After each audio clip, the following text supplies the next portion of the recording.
2. World history. So, world history, in effect, an educational process, is nothing but the succession of states or cultures or civilizations in time whereby spirit achieves its goal of absolute freedom and knowledge. As Hegel says, quote, "Spirit is nothing but its active movement towards absolute knowledge of itself."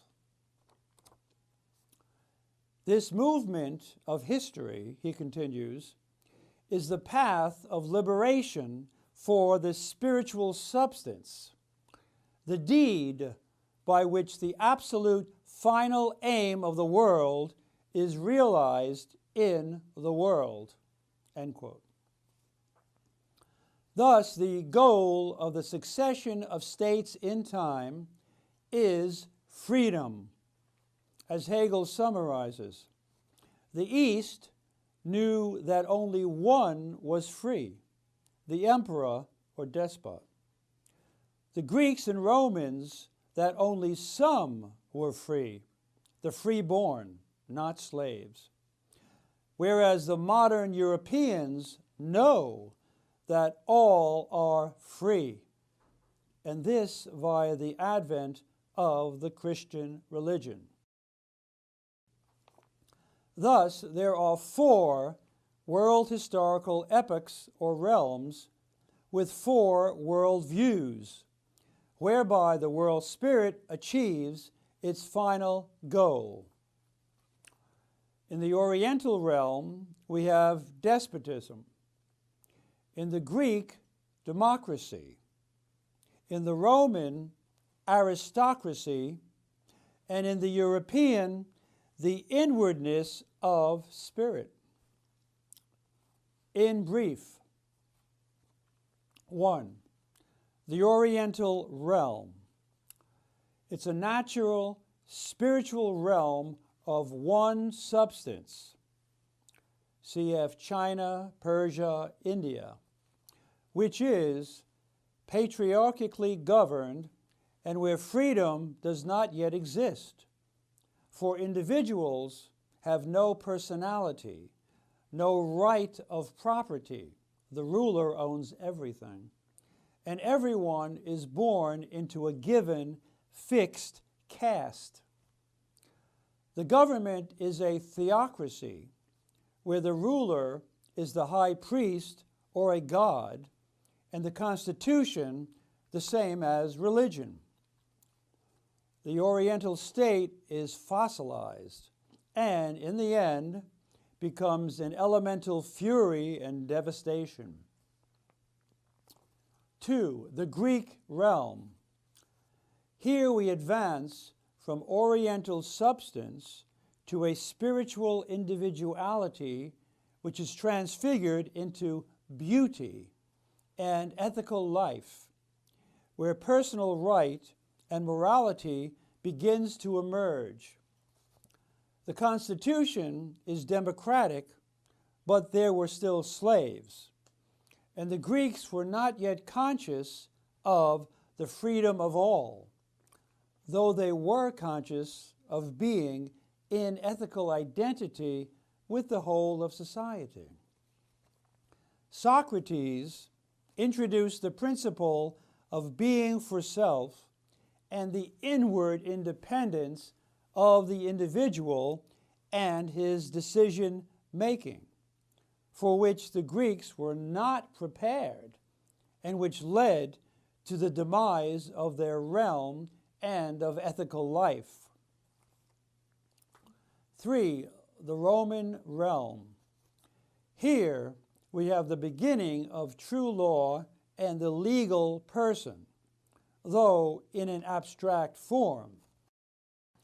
The ethical life of the Greeks is fragmented into the private self-consciousness of persons, the plebeians, and the abstract universality of the aristocracy, the patricians, which led ultimately to the emperors and the rule of one individual's arbitrary will, which viewed itself as a god and took the form of monstrous shapes. This led to a universal unhappiness and infinite anguish for which, Hegel says, the Jewish people were held in readiness. These birth pangs resulted in humanity's consciousness of inwardness, in the incarnation of God in Jesus Christ, the unity of opposites, of God and man, the infinite and the finite, the truth and essence of man as such, of every man and woman.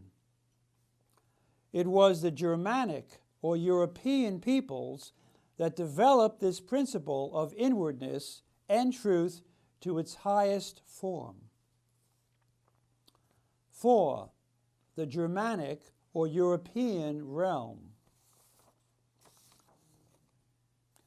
The initial form of the new principle was an opposition of a secular and a spiritual or intellectual realm.